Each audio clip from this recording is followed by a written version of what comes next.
Hey, today's the 18th, so let's look at Proverbs 18. See what's up. See what did you get? What did you get from Proverbs 18? Just leave a comment below and let's talk about it. What I got most of all from it was verse 21, Proverbs 18. Death and life are in the power of the tongue, and those who love it will eat its fruits. Death and life are in the power of the tongue. Wow. Can you believe that?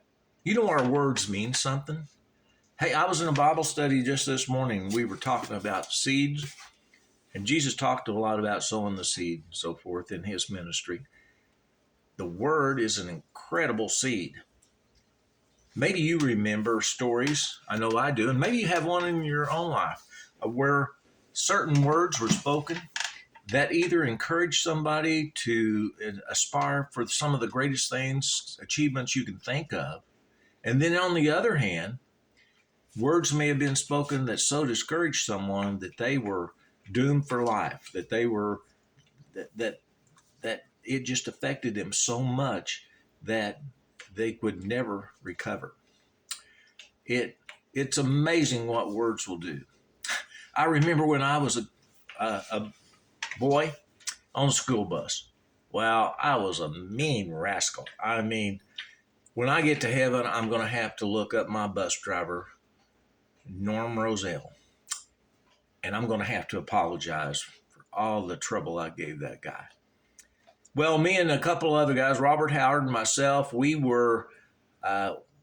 really mastered the art of words in a negative way.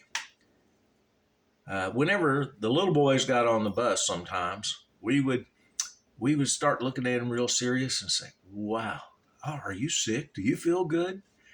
And by the time we got to school, with us insinuating that maybe he was sick, he was actually sick, and they'd have to take him home. Wow, what a misuse of words.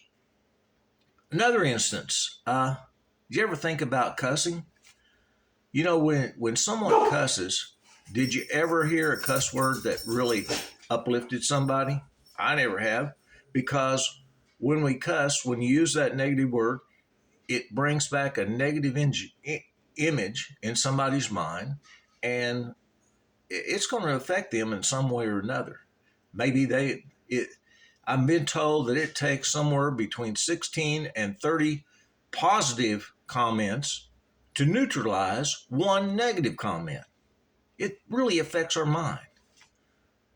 So let's look at our words, what we say. Even if we use decent words, sometimes there's a better word to use. Encouragers are really a valuable asset in this world if you think about it. Encouragers can inspire somebody to achieve their goals, to look for opportunities in everything, to just have a better day. So today, let's look for instances when we can be an encourager, to use words in a positive way, to encourage people, to lift them up. And remember, everything is an opportunity if we have the right perspective. So let's use the right words.